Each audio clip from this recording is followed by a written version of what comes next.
Hey everybody, welcome to the Q&A for Phony. We hope you enjoyed the film, and remember it is up for the Audience Award, so make sure to rate all the films that you've watched. Phony is part of our Short Films Big Stories, a program of diverse voices, and it's supported by the city of San Luis Obispo, so thank them for this opportunity today. And I was pleased to select this film for the program. And we have writer and director Jess de la Merced here. Welcome, Jess. Hi, thank you for having me. Yay. So thank you for the film. I really enjoyed it. I love a dramedy. I love when we can address deeper issues with humor, and it helps me get through life. And so I wanted to talk about you in the film. I know from your bio you're from San Francisco, correct? Yeah, that's right. Yeah. And I spent my childhood years there, but I think I'm definitely a little bit older than you. Oh, So we probably didn't cross paths, but I'm still dealing with the adulting issues. The adulting issues in the film. That hasn't really stopped, but yeah, we'll see. I don't think it ever does. Yeah. And so you're from San Francisco, but the location of the film is different, right? Can you talk about how you chose the location, both of the supermarket, but also the city the supermarket is in? Yeah, so the film takes place in the San Gabriel Valley. If you're not aware of where that is, it's in Los Angeles County, east of LA. And it's this really great neighborhood suburb area where it's predominantly Asian American. And it's kind of like once you drive out of LA into it, you're kind of entering this different world where, I don't know, a place that I feel very comfortable because it reminds me of like the suburb that I grew up in San Francisco. Yeah. But yeah, it's like an undiscovered treasure that not many people really know about except to go to eat, because it's like an epicenter of Asian cuisine, and it's really, really nice. But we actually shot the grocery store in Van Nuys because we weren't able to get a location in the San Gabriel Valley just because of logistics. But yeah. Yeah, for sure. I loved the opening when Sunny, you can kind of hear her emails, and the types of emails she receives are reflective of probably that young adult experience for many of us. How do your personal experiences play into Sunny's? I don't want to assume it's autobiographical, but Yeah, I mean, a lot of it is autobiographical. I mean, I think I wrote this because it's kind of a love letter to my mom, who I feel like has bore the brunt of, my career frustrations, and like you hurt the people that you love the most. And I think like I was just really frustrated that, I hadn't reached a certain level yet. And, I really wanted to take care of my mom at a certain point. And because I wasn't there yet, I took those frustrations out on her, which is so backwards thinking. But so I was like, okay, I need to explore why I'm doing this and really like analyze like why I'm hurting other people when like it's my own thing that I should deal with. But yeah, it's for my mom. Yeah, it's lovely. How let's see here. Are you first generation? Mm-hmm. And Yeah. how do you think the experience of being first generation interacts with the adulting issue that many folk deal with? Well, as a first generation Filipino, I think there's just so much pressure, because your parents have sacrificed so much and you just want to give back what they've given you and then some. And so for me, somebody who I have two older sisters, and one's a doctor and one's a lawyer, and like they're doing very okay, and I pursued a creative career, and my mom fully supported me. And because she did, there was even more pressure to do well and be able to take care of her. So like there's always pressure for the first generations, I feel like, but especially in the Asian community, I can only speak for myself, but I feel like there's just extra pressure because I was pursuing a creative endeavor. But yeah, it's an interesting thing to think about. Yeah. Yeah. And so I know you did graduate work at NYU, Mhm. and I know you had was it a fellowship from Spike Lee, and worked with him a little bit. Can you tell us about that? Yeah, so Spike, he teaches the third year at NYU grad film, and I was lucky enough to also do a mentorship with him during that period of time. And he also gave me a fellowship to make my pre-thesis film, or actually my thesis film. Yeah. So he's just a very generous person with his time, and even past, like, even today he just still supports me, and I think that I was very lucky to have been there at that time. But yeah, he's been great. Absolutely. And what's the major takeaway you want people to walk away with? I think, well, it's interesting because this film was also, it was posted when it first premiered, and a lot of the comments were like, oh, this character is so unlikable, like she treats her mom like crap, and like she's so selfish, and like that's interesting to me because, I feel like this character is so deep, like cares too much and just wants to do so well and help her mom, that it just like comes out in a really, in a misunderstood way. And I think the whole film is about, oh, let's actually understand why this woman is the way she is.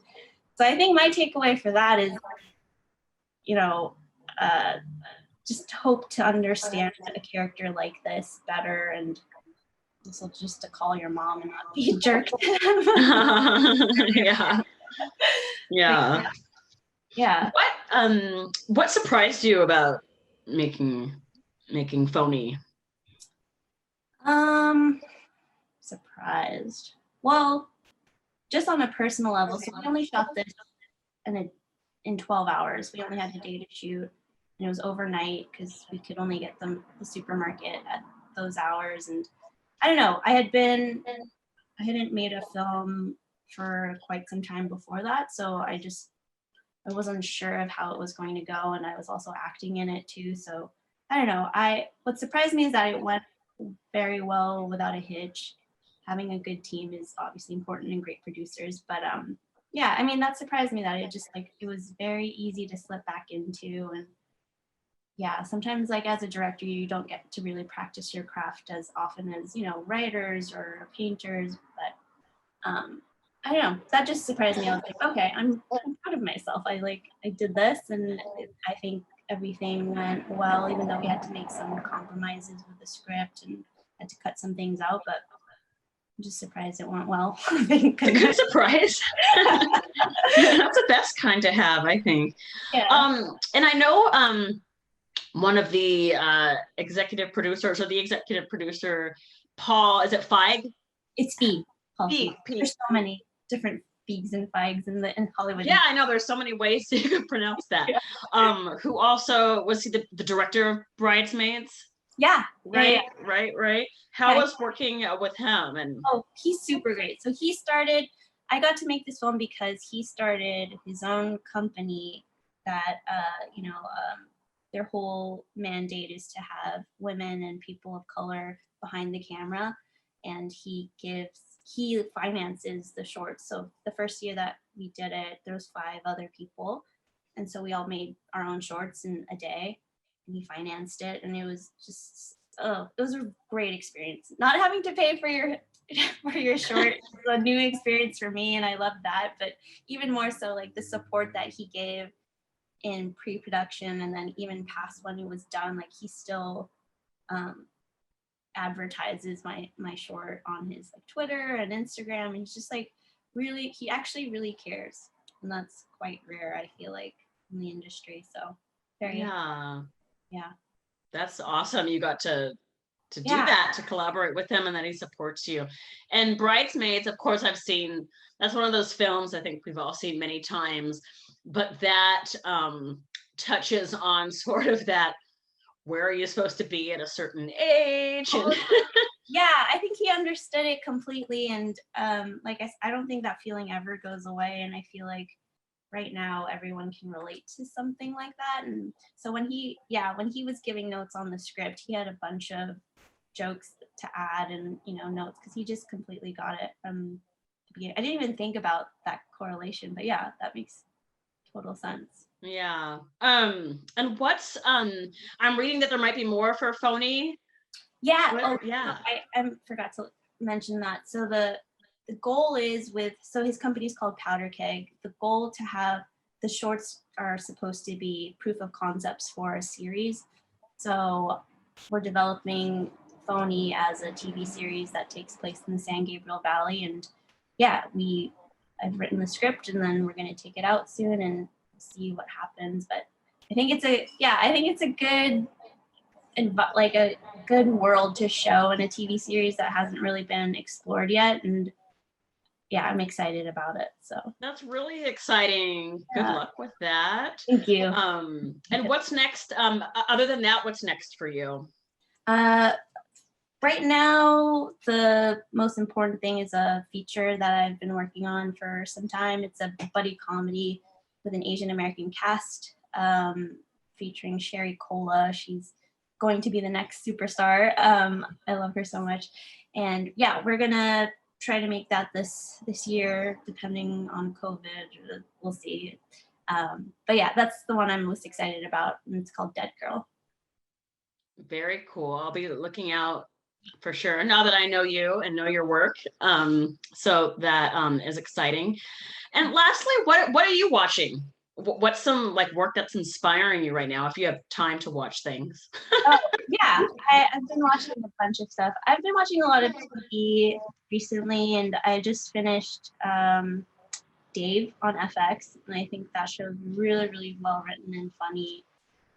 I like a lot of shows on FX. Atlanta is my favorite show. I can rewatch that over and over again. And what was the last thing that I watched? Just saw Judas and the Black Messiah. That was amazing. That was really, really good. I still need to see that one. Yeah, it gives me chills, but yeah, we'll see. I think Minari, though, is my favorite, and I hope it wins Best Picture at the Oscars. You should totally see it. It's my favorite. Just makes you feel good at this time right now, when I think people really need that feeling. Minari, is that so that's a narrative feature? Yeah, it's a Korean American story about a family who moves to Arkansas, and it just feels a very true American immigrant story. So I would highly recommend it. Yes. Yay. So everybody out there, we've got Film Rex. Awesome. Thank you again for the film and for the chat. I was happy to include it. I programmed the diverse stories part of the film fest, and at first we were going to do only documentaries, and I just felt like I needed a little bit of humor. Oh, that's awesome. That's really yeah. So I thought, like, I really want to add a couple of narratives to this so that we can just get a little bit of humor just after the year we've had, and that also that we can still look at complex and important issues with a humorous lens. Yeah. So, oh, that's great. I can't wait to watch all of them. Yeah, absolutely. Yeah.